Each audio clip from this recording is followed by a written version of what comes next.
সূরা হুদ। বিসমিল্লাহির রহমানির রহিম। আমি তো নূহকে তাহার সম্প্রদায়ের নিকট পাঠাইয়াছিলাম। সে বলিয়াছিল, আমি অবশ্যই তোমাদের জন্য প্রকাশ্য সতর্ককারী, যেন তোমরা আল্লাহ ব্যতীত অপর কিছুর ইবাদত না করো। আমি তো তোমাদের জন্য এক মর্মন্তুদ দিবসের শাস্তি আশঙ্কা করি। তাহার সম্প্রদায়ের প্রধানেরা যাহারা ছিল কাফির, তাহারা বলিল, আমরা তোমাকে তো আমাদের মতো মানুষ ব্যতীত কিছুই দেখিতেছি না।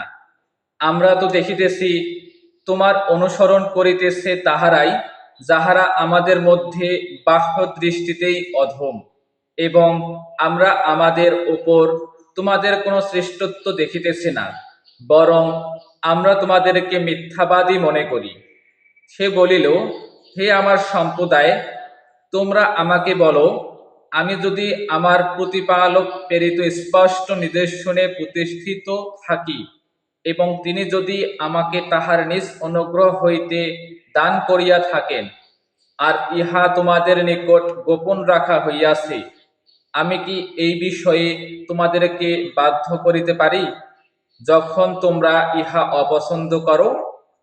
হে আমার সম্প্রদায়, ইহার পরিবর্তে আমি তোমাদের নিকট ধন সম্পদ যাত্রা করি না।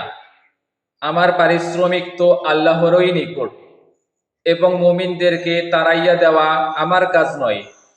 তাহারা নিশ্চিতভাবে তাহাদের প্রতিপালকের সাক্ষাৎ লাভ করিবে। কিন্তু আমি তো দেখিতেছি তোমরা এক অজ্ঞ সম্প্রদায়।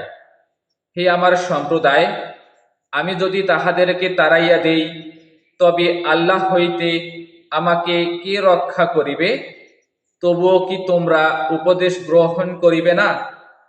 আমি তোমাদেরকে বলি না, আমার নিকট আল্লাহর ধন ভাণ্ডার আছে, আর না অদৃশ্য সম্বন্ধে আমি অবগত, এবং আমি ইহাও বলি না যে আমি ফেরেশতা।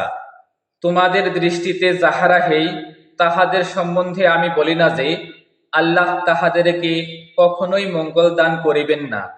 তাহাদের অন্তরে যাহা আছে, তাহা আল্লাহ সমক্ষ অবগত। তাহা হইলে আমি অবশ্যই জালিমদের অন্তর্ভুক্ত হইব। তাহারা বলিল, হে নূহ, তুমি তো আমাদের সঙ্গে বিতন্নতা করিয়াছ। তুমি বিতন্নতা করিয়াছ আমাদের সঙ্গে অতিমাত্রায়।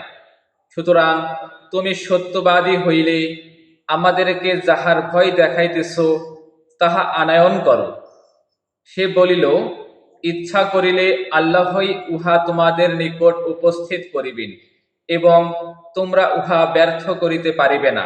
আমি তোমাদেরকে উপদেশ দিতে চাহিলেও আমার উপদেশ তোমাদের উপকারে আসিবে না, যদি আল্লাহ তোমাদেরকে বিভ্রান্ত করিতে চান।